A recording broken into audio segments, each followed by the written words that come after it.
Hey there guys, Jordan in the know here, and I know that there are a few of you guys out there that were disappointed that you couldn't get your hands on the limited edition bamboo style swap cover for the OnePlus One. So after scrounging the internet and taking some initiative, I found what seems to be the next best thing, which is a real bamboo case. So let's get into it.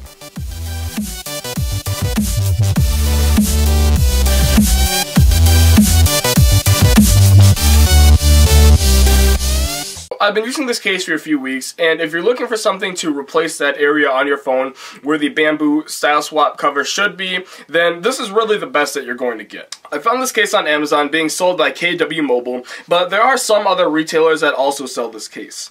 For starters, it's still made out of real bamboo, and it definitely feels like it, and the wood finish is evenly spread on the back, making it smooth and nice to hold to the touch. On my case, there is no stray kindlings or jagged edges. Everything is really tight and well made, so it seems.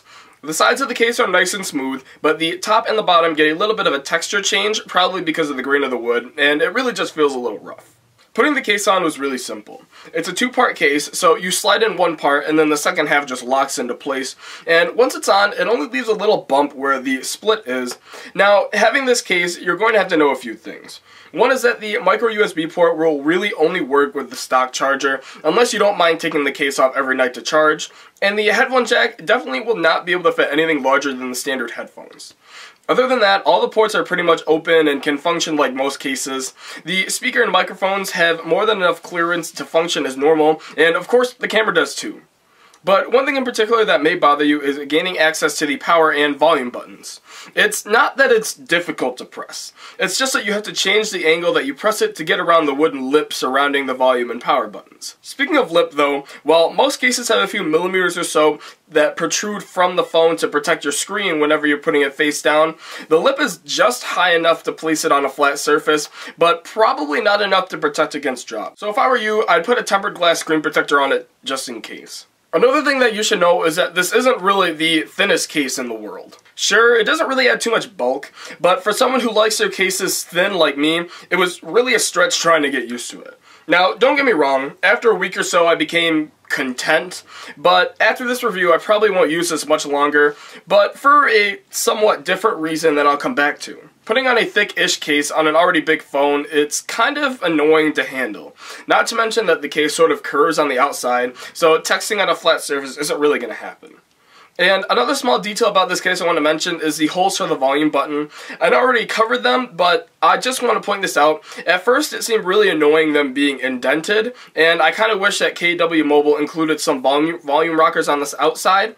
But after a while, I ended up using the volume and power buttons sort of as a reference point to grip it, so I just wanted to point that out. Now, let's just get one thing particular straight with this case, is that it looks really good. And it almost seems like bamboo was sort of a perfect combination for the One. Putting it face down on a table just exposes the grain, and it just has that wow factor that a lot of people can't really help but pay attention to. And it really does look great. But after that, that's really it. I mean, sure, it protects your phone, but this case is really fragile.